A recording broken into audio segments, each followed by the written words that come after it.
ड्रामे की next episode में आप लोग देखेंगे कि अलमास किस तरह से अपने बेटे आसिम का ही घर उजाड़ने की जिद पर अड़ गई है। कहती है वो नेहा से कि मुझे तुम्हारी तरफ से कोई भी खुशखबरी सुनने को नहीं मिली। अगर यही सब कुछ चलता रहा तो वो वक्त दूर नहीं जब मैं आसिम की दूसरी शादी कर दूंगी।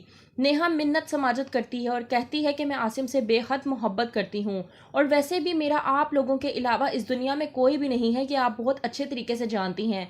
और अगर आसिम किसी और के हुए तो आप ये बात जान लें कि मैं जीते जी मर जाऊंगी। मैं आसिम से बेइंतहा मोहब्बत करती हूँ। दूसरी तरफ आसिम भी अलमास से कहता है कि ऐसा नहीं हो सकता। अलमास कहती है कि तुम अगर दूसरी शादी कर भी लोगे तो कोई आफत नहीं आएगी। वैसे भी बहुत सी अच्छी लड़कियां घर में बैठी हुई हैं जिनको शादी की बेइंतहा ज़रूरत है और वो अच्छे शोहरों की तलाश में हैं। अगर तुम दूसरी शादी कर भी लोगे तो तुम नेकी का काम करोगे, इसमें कोई गलत काम नहीं है। कहती है नेहा को अलमास कि अगर तुमने जल्द ही मुझे खुशखबरी ना सुनाई बच्चे की तरफ से तो ये बात याद रखना कि मैं आसिम की बहुत जल्द शादी करवा दूंगी। दूसरी तरफ सुंबुल हो चुकी है पूरी तरह से आली के रवैये से बेइंतहा परेशान, क्योंकि वो समझ नहीं पा रही कि आली का रवैया कभी तो कुछ होता है और कभी कुछ।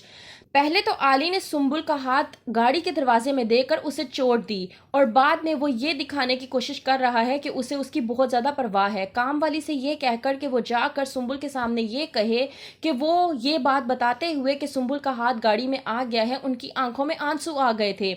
जब ये बात काम वाली बताती है तो आलियान की माँ आमना सुंबुल से कहती है तुम फिक्र मत करो, तुम्हें पता है एक मर्तबा निशा आलियान की जो बहन है उसका भी हाथ इसी तरह से गाड़ी में आ गया था। आली ने इसी तरह से ही बेपरवाही से उसका हाथ गाड़ी में दे दिया था और बाद में वो बहुत ज़्यादा तड़पा था और मुझे यकीन है कि अब भी वो बेइंतहा तड़प रहा होगा तुम्हारी इस चोट की वजह से। सुंबुल परेशान है और कहती है आली से कि मैं समझ नहीं पा रही कि आप मेरे साथ ये रवैया क्यों इख्तियार कर रहे हैं। पहले तो आपने मुझे फूलों की सेज में सजाया और अब आप मुझे ही कांटे दे रहे हैं। आपकी ये कांटों बड़ी जिंदगी दी हुई मुझे पसंद नहीं आ रही। कहता है आली कि अभी तो शुरुआत है, अभी आगे आगे देखो मैं तुम्हारे साथ क्या करता हूँ। जिस तरह से साद ने मेरी बहन को तड़पा तड़पा के मारा था, बिल्कुल उसी तरह से मैं तुम्हें तड़पा तड़पा के मारूंगा। और जब तुम इस तरह से तड़प तड़प कर तकलीफ में मरोगी तो तुम्हारी माँ की आंखों से जो आंसू निकलेंगे अजियतों वाले, उससे मेरे दिल को सुकून पहुंचेगा।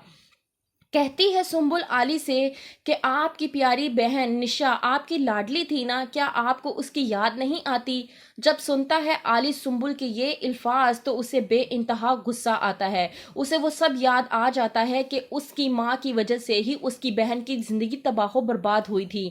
उसकी प्यारी बहन जिसे किसी भी इंसान की सच्चाई और बुराई का पता नहीं था, वो किस तरह से एक दरिंदे के हाथ लगकर मर गई। और ये बात जब उसको याद आती है तो वो ग्लास उठा कर नीचे मारता है और वहीं से वापस चला जाता है। सुंबुल आली का ये रवैया देखकर बहुत ज़्यादा परेशान हो जाती है कि आखिरकार आली को क्या हुआ। तो क्या होगा आगे, क्या आली वाकई ही में निशा का बदला लेगा या आगे जाकर आली को सुंबुल से मोहब्बत हो जाएगी और वो सब कुछ भूल कर सब माफ़ कर देगा।